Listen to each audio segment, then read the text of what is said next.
Se ajeite, porque o padre hoje vai falar difícil, hein? O reino de Deus está próximo. Foi assim que anunciou o evangelho de hoje. O que é esse reino de Deus? Tem um escritor da antiguidade católica, um padre da igreja. Padre da igreja são aqueles escritores do começo da igreja, aqueles que deram base à nossa fé. Então, Santo Irineu, São Justino, Santo Agostinho, São Jerônimo, e esse de hoje que chama Orígenes. Esse, apesar dos escritos dele até certo ponto serem muito bons, ele não é santo. Ele exagerou numa leitura do Evangelho, naquela leitura que fala da castidade, a eunucos pelo reino dos céus. Ele se castrou, porque ele não se aguentava sexualmente. Então foi um exagero que Deus com certeza relevou, mas olhando como doutrina é um exagero, é um levar ao pé da letra. Mas os escritos dele são muito bons e ele influenciou muito o Papa Bento. E ele tem um livro que ele fala que o reino de Deus ele é três coisas ao mesmo tempo, são três coisas ao mesmo tempo. Primeiro, o reino de Deus é o próprio Jesus. Jesus é o reino de Deus, é Ele que traz o reino de Deus, é Ele que é o reino de Deus. O segundo o reino de Deus é o seu corpo, que é a igreja.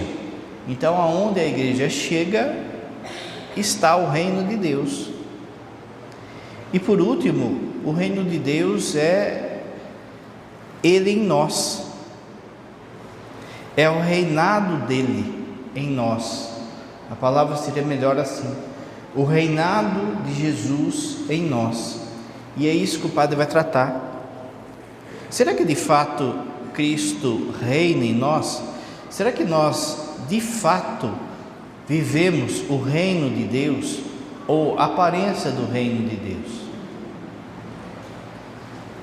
Existe um filósofo aqui que o padre falou que vai falar difícil. Existe um filósofo francês chamado René Girard.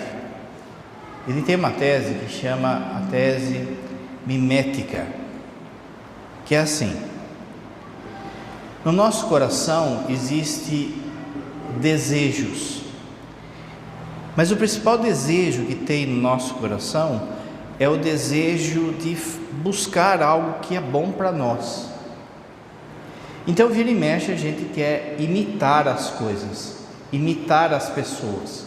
A gente vê algo, ou sonha com algo, deseja algo, e se vê que aquilo é bom para nós, a gente quer imitar quem chegou lá.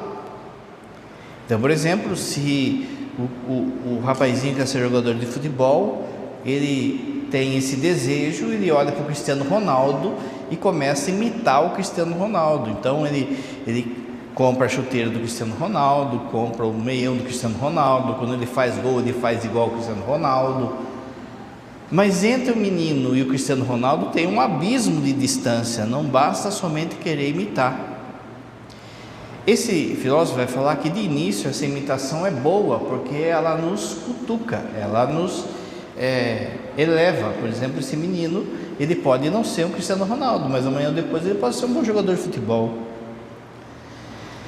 Em todas as coisas a gente vai imitando, a gente tem esse desejo de imitação. Só que ao mesmo tempo ele fala que o pecado instaura em nós esse desejo, que por muitas vezes também está desvirtuado. Como é que esse desejo se desvirtua? Quando eu quero algo que é bom, quando eu vejo algo que vai ser bom para mim, mas que eu não consigo chegar lá. Então o que eu faço? Ou eu desprezo aquilo que eu estou imitando, ou eu tenho inveja. E da inveja vai brotar o que São Tomás chama de 9 filhos da inveja, um monte de pecado da inveja. Eu vejo que eu não consigo ser igual ao Cristiano Ronaldo, Então aquilo brota em mim uma inveja. Então, por vezes eu posso ficar falando mal dele, eu posso ficar desprezando aqueles que chegam e jogam que nem ele. Eu começo a ter raiva de mim mesmo, raiva do mundo, raiva de Deus, porque eu não sou igual ao Cristiano Ronaldo, e por aí vai. Então disso vai brotar um desejo desvirtuado, que vai gerar inveja. Se a gente olhar isso, essa questão mimética do desejo de alcançar e colocar no texto bíblico, a gente já vai ver que isso aparece primeiro em Lúcifer,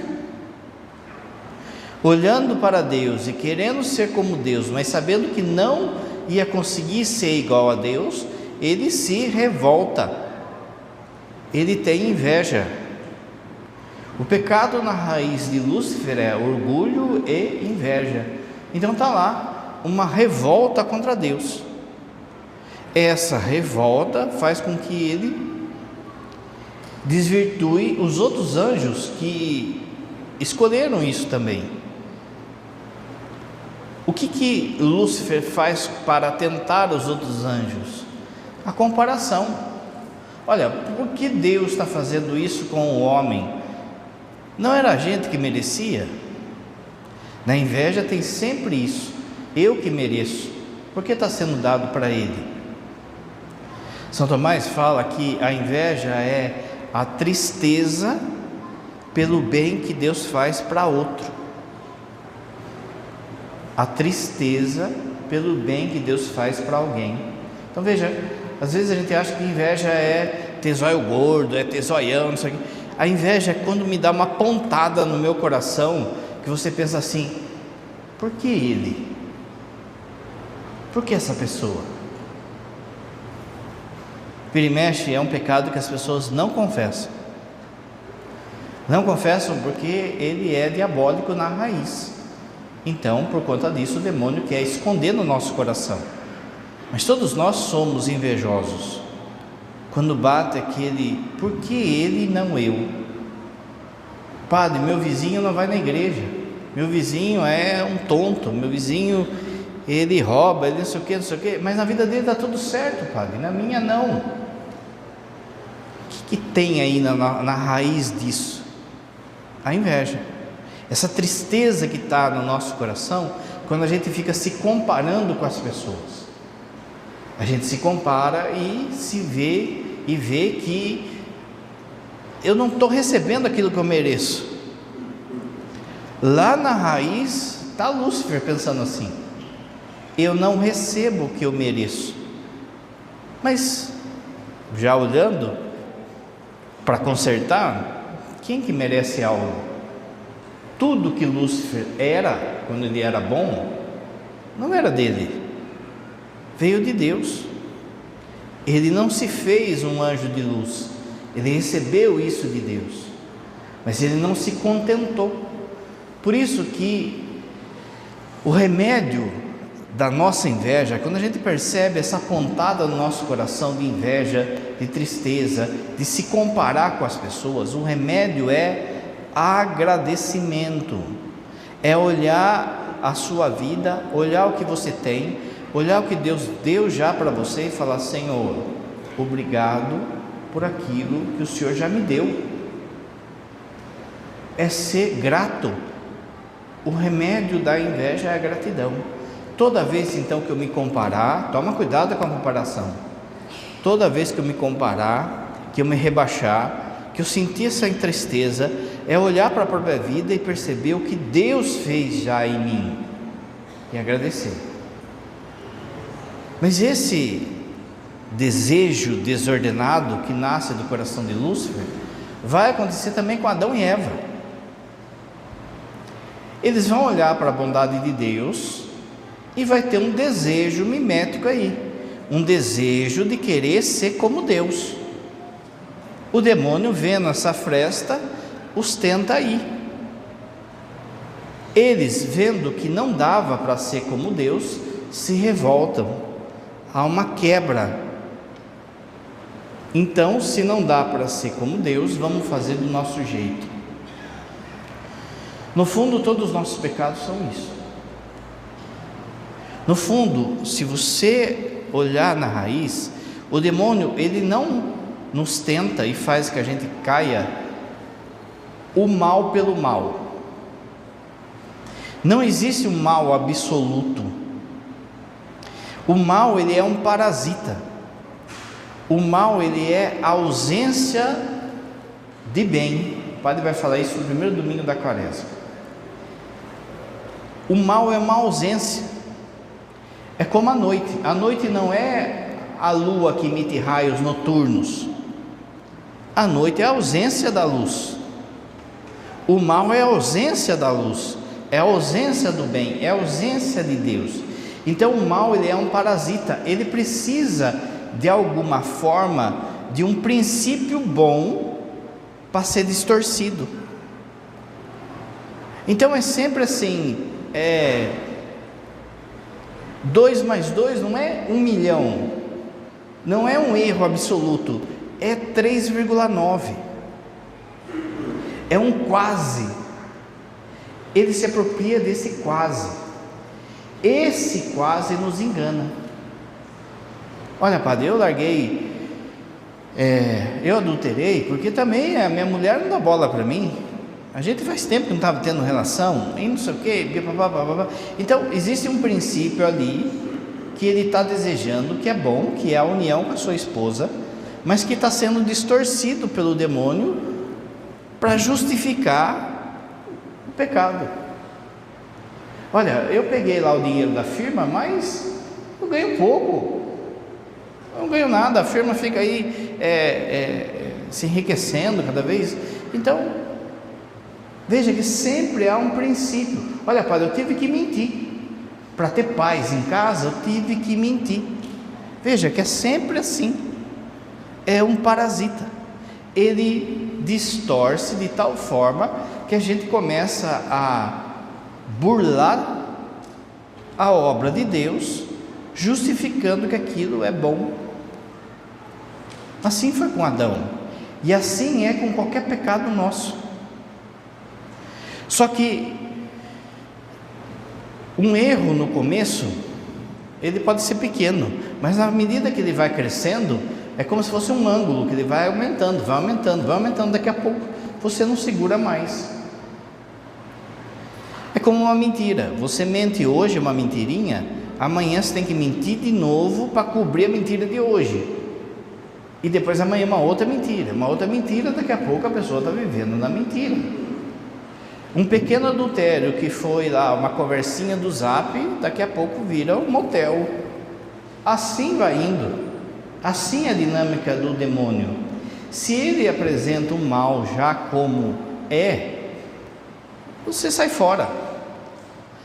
E aqui é um perigo para nós que caminhamos na igreja, porque por muitas vezes a gente pode achar que a gente já é do reino de Deus.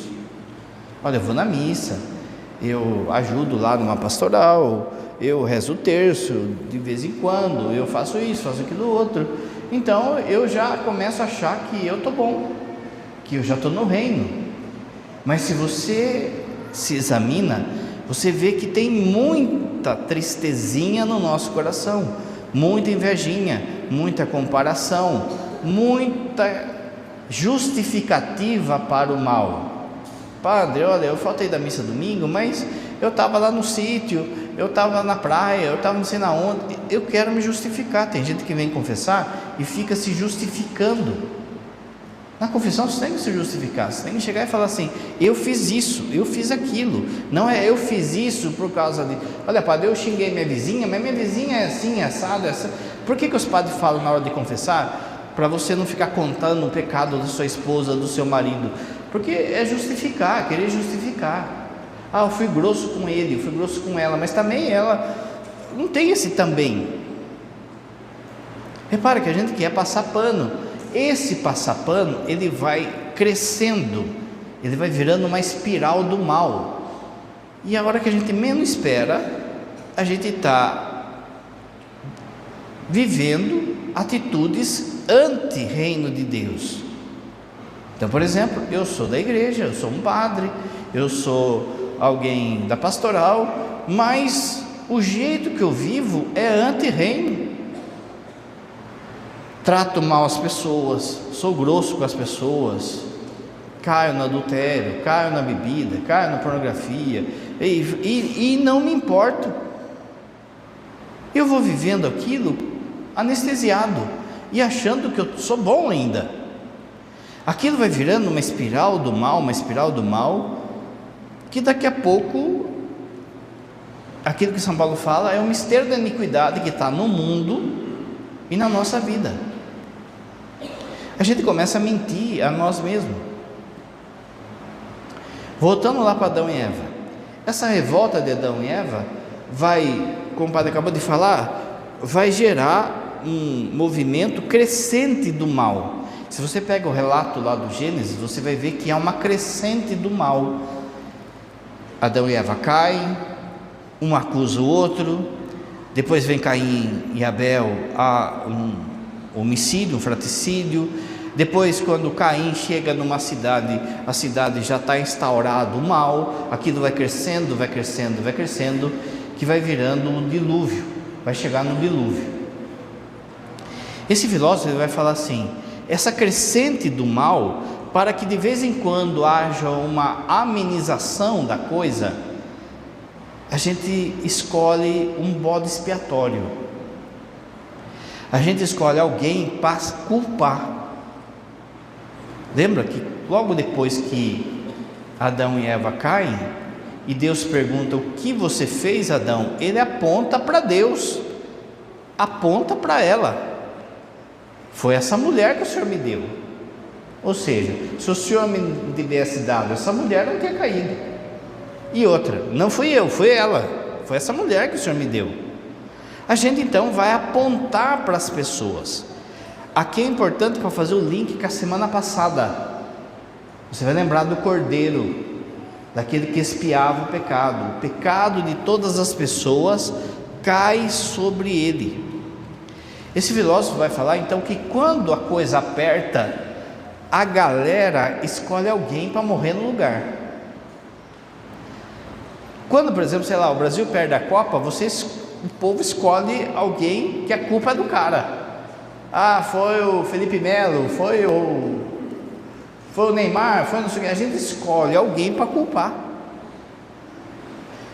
Numa firma, na hora que a batata aperta, a turma vai apontar o dedo para alguém. Alguém vai ter que morrer por todos. Na paróquia, na comunidade, na família, apertou, esse mal começa a crescer, para que amenize a coisa, escolhe um culpado. E esse culpado, se ele é ou não, independente disso, ele vai morrer, ele vai ser sacrificado. O pai está falando bastante de futebol hoje, vamos aproveitar. Você viu que o São Paulo está uma bagunça aí. E entre as coisas do São Paulo, entre as coisas, você viu que tem um monte de negócio de corrupção lá. E foi escolhido um culpado. O culpado foi o presidente. Então foi feito um processo, está sendo um processo de impeachment. Os cardeais lá, os poderosos lá do São Paulo foram lá e votaram: tem que tirar esse cara. Veja que é o remédio do bode expiatório, porque depois que o cara saiu, a corrupção continua. Não é só ele que está no esquema, ou supostamente está no esquema. A gente é assim. Por exemplo, alguém da sala de aula quebrou o vidro, a gente aponta para a pessoa que quebrou o vidro, mas a bagunça que virou antes, ninguém fala nada. Então é necessário que alguém assuma. Então, por muitas vezes, a gente mesmo dentro da igreja, a gente também escolhe bodes expiatórios, escolhe gente para morrer no lugar da turma. Ah, é o padre, a igreja está assim por causa do padre, a igreja está assim por causa que o padre não agita, não sei o que. Ah, por causa daquela pessoa que não sai da igreja, aquela pessoa que é ruim, aquela pessoa, e todo mundo começa a falar mal daquela pessoa, e assim vai. Mas isso, independente se a pessoa é culpada ou não, isso não é a proposta do reino de Deus. A gente tem então a proposta do mundo. a proposta da condenação, a proposta do diabo.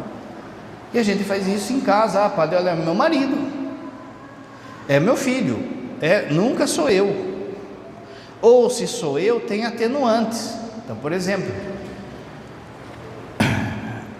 quando alguém, por exemplo, se atrasa para um compromisso, é porque essa pessoa, ela é irresponsável, ela não assume seus compromissos, ela sempre faz dessa, e a gente tem que tirar essa pessoa do grupo, e não sei o que, não sei o que. Mas quando eu me atraso, mas olha, eu tenho muito compromisso, estou cansado, eu não sei. Veja, a mesma coisa a gente vai se justificando. O quanto que é difícil às vezes para os casais chegar e falar: me desculpe. Você mulher, você marido, não vai cair pedaços se chegar e falar assim: eu errei, me desculpe. Mas não, me desculpe, mas também, né? Esse também, né? Já é Adão e Eva, já é eu apontando. Isso não é elemento do reino. Então surge a necessidade de ter um bode expiatório, alguém que vai pagar por tudo isso. E se você lembrar semana passada, quando o padre explicou o cordeiro, o que Jesus faz no fundo é isso. Só que diferente do que aconteceu aí, que o padre falou do São Paulo, da família, tal e coisa, diferente disso, ele é o inocente. Ele vai ser apontado, a gente vai apontar para ele, a culpa vai ser dele, ele vai morrer por todo mundo, mas ele é o inocente. Quando, por exemplo, o padre falou aí do São Paulo, tal coisa, quando se apontou o dedo para alguém e tirou essa pessoa, veja que trouxe uma paz, pelo menos temporária, mas teve uma paz. Muita gente, abre bem seu ouvido que o padre vai falar, paróquia São José. Tem muita gente que chega assim para o padre e fala assim: por que o senhor não tira tal pessoa da paróquia? Meus irmãos, não é uma firma isso aqui, não é uma empresa. Se é uma empresa e tem alguém causando, eu chego e falo assim: passa no RH. Mas não é a pauta de uma empresa que deve imperar aqui dentro, mas os valores do reino. E os valores do reino, eles precisam segurar até mesmo aqueles que nos incomodam, até mesmo aquele que atrapalha a caminhada, até mesmo aquele que fica para trás, porque o evangelho de Jesus é: nenhum soldado pode ficar para trás. Não é essa de tira essa pessoa, queima essa pessoa, manda embora essa pessoa, manda para outra paróquia essa pessoa. Eu, como padre, não posso fazer isso, porque os valores que tem que estar aqui devem ser o reino de Deus. E por muitas vezes a gente vai ter que aguentar, corrigir, mudar. Mas é interessante que as pessoas que falam isso, que apontam isso, por muitas vezes não olham para si mesmo, não olham para o próprio rabo. Não é assim que a gente fala? Não olha e vê que a pessoa que fala assim, por muitas vezes também é difícil. Você chega no final da igreja, tem gente que fala assim: padre, muito bem, o senhor pegou no pé do povo mesmo, é isso aí, tem que chegar junto, falar, não sei o que, blá. Se eu pegar e fazer isso com a pessoa que falou, ela não vem mais. Então é assim, o senhor tem que fazer isso nos outros. Aquilo de Ezequiel, né? Ezequiel chega para Deus e fala: por que o senhor não acaba com os maus? Por que o senhor não tira da nossa paróquia aqui quem é mau? Tira quem é mau. Qual que é a resposta de Deus? Se eu tirasse quem é mau, você já tinha ido faz tempo. E segundo, eu não quero que o mal saia, eu quero que ele se converta. Se você for ver a vida dos santos, É isso que eles vão aturar em relação às pessoas que apontam para eles. Vai ler, por exemplo, as memórias do Padre Pio, que fica 10 anos sem poder celebrar a missa. Sabe o que é isso, gente? Pensa o que era a missa do Padre Pio. E o cara fica 10 anos sem celebrar por ser acusado de forma injusta por um cardeal, alguém que tem poder. Qual é a lição que ele tira no final? Aquele homem foi um instrumento de Deus na minha vida. Não foi aquilo de vamos queimar o cardeal, vamos rechaçar o cardeal, vamos. Veja que quando você entra na dinâmica do reino, você lembra que tem um inocente que morreu por todos, que eu não sou tão inocente como eu acho, que há um inocente que morreu por mim, que morreu por tantos, que me aguentou, que me suportou. E se eu sou batizado, lembra semana passada que eu sou inserido nele? Se eu sou batizado, se eu comungo do corpo dele, as minhas atitudes devem ser as atitudes dele. Então, o que é viver pelo reino? Eu tenho que ser o bode expiatório, eu que tenho que ser a vítima, eu que tenho que ser aquele que se oferta, porque Cristo se ofertou assim. É isso viver o reino. Muita gente acha que o reino de Deus é uma paz no mundo, mas isso é se enganar, porque o pecado vai estar aí. O pecado vai estar aí. Não é, por exemplo, a condição social que vai trazer paz no mundo, porque o pecado está aí. Na Suécia não tem fome, na Suécia não tem favela, mas é o maior índice, junto com o Japão, de suicídio no mundo. O pecado está aí. Não é questão simplesmente social.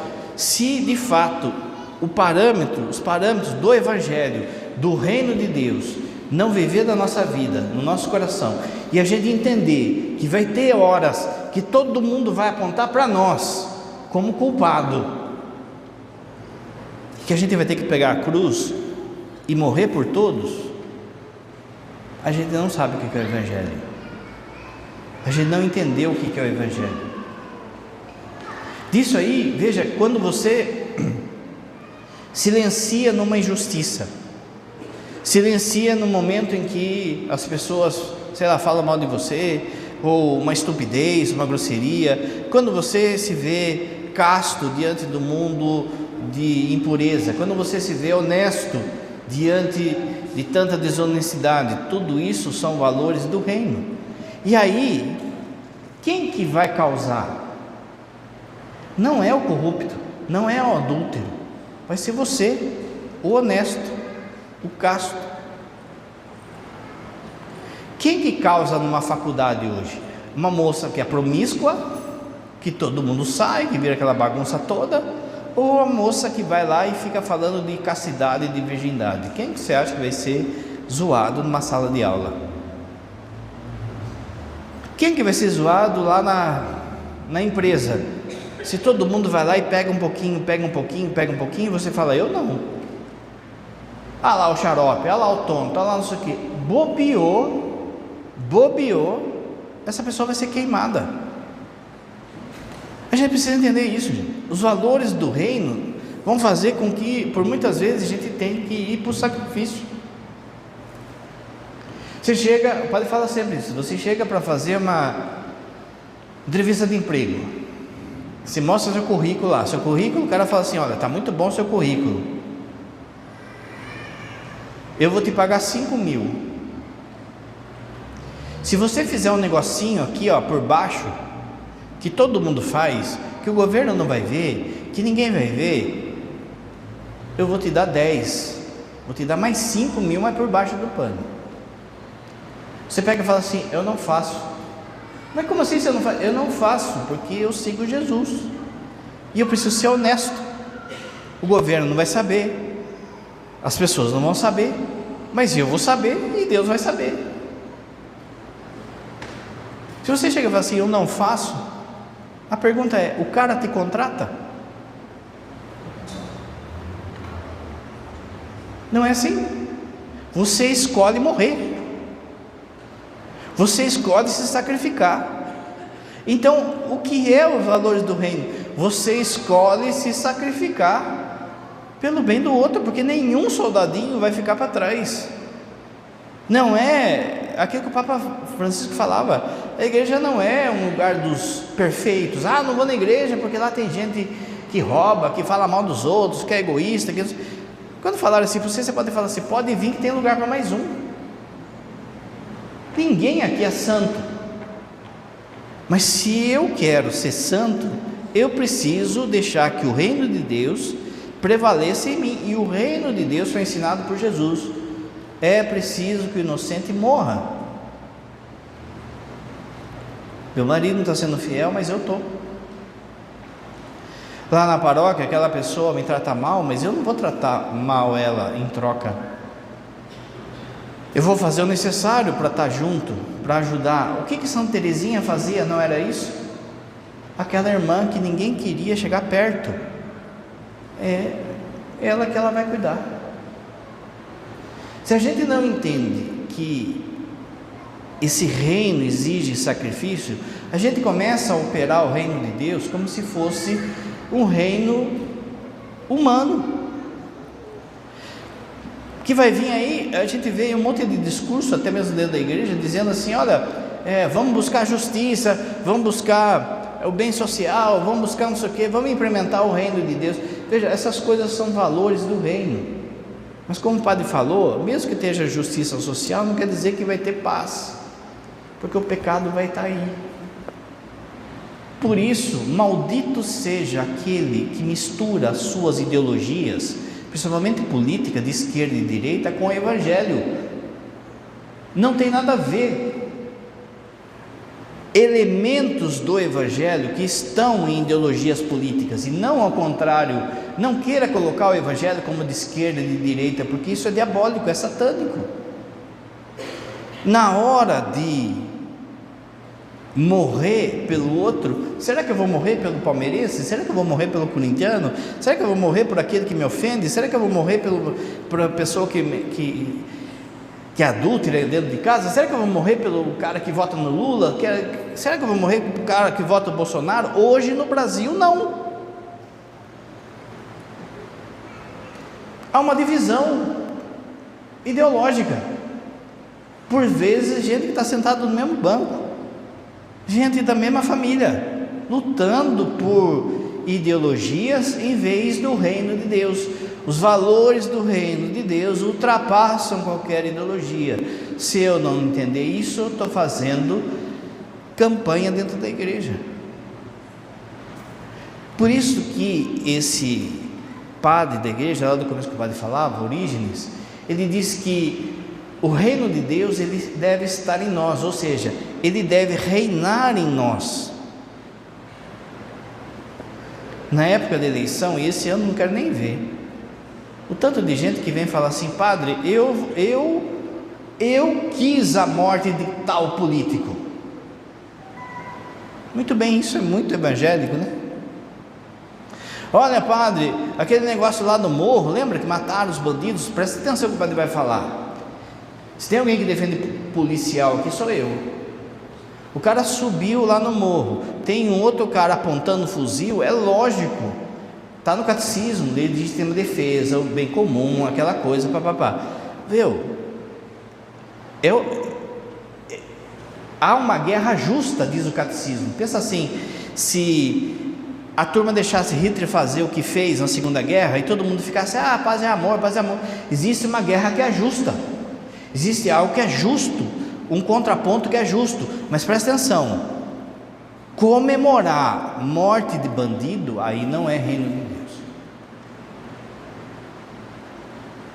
Por mais picareta que o cara seja, não é reino. Bandido bom é bandido morto. Não, bandido bom é bandido convertido, gente. Está lá Jesus com 2 bandidos na cruz. O que é o bandido bom? Aquele que se converteu, nem que tenha sido na última hora. Mas muita gente dentro da igreja comemora o mal do outro. Ah, porque o Bolsonaro está doente. Ah, porque o Lula é assim. Porque esses bandidos têm que morrer. Isso não é reino. Lembra de Ezequiel? Não pode ficar para trás nenhum. Se eu levasse ferro e fogo, quem é bom, todo mundo já tinha ido. Agora pensa em casa. Se frases do tipo, bem feito, eu sabia, mereceu, tome, vai, se é reino de Deus. Se é na paróquia, quantas vezes a gente pode metralhar uma pessoa na paróquia pela língua, pela fala? Dá uma olhada e veja, por exemplo, o tanto de crescimento, olha que coisa triste isso, de suicídio no meio dos padres. O que é?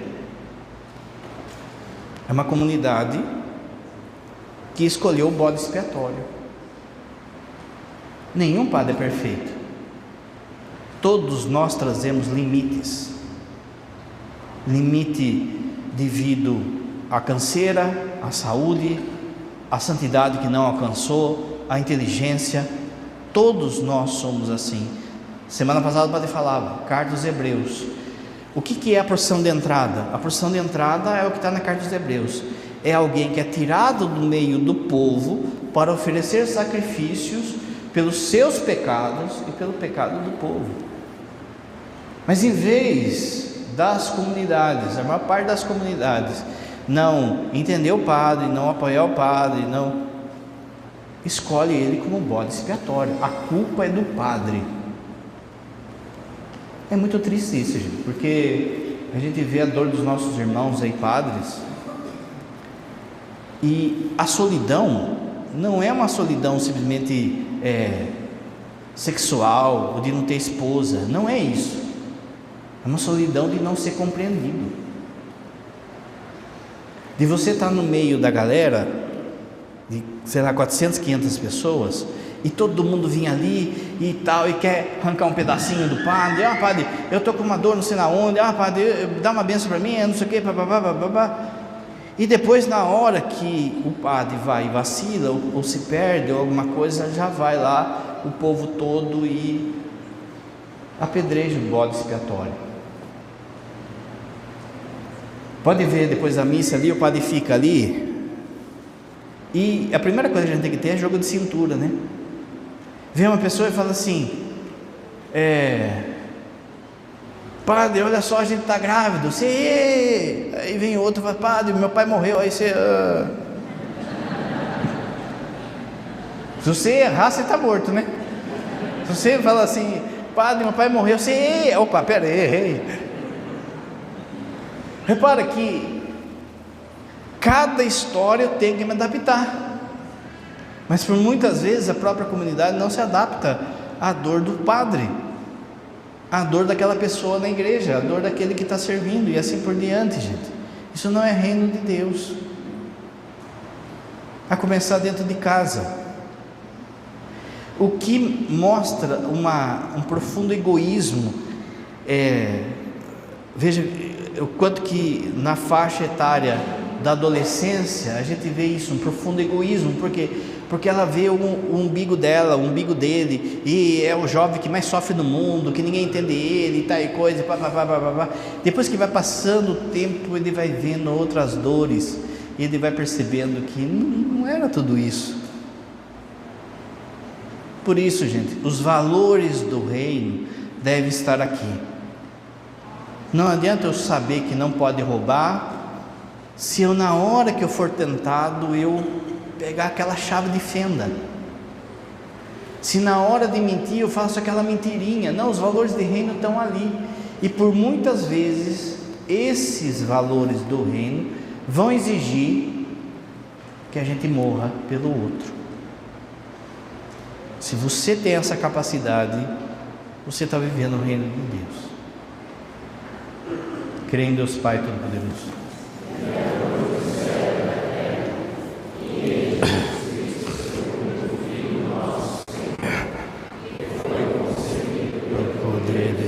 Espírito Santo.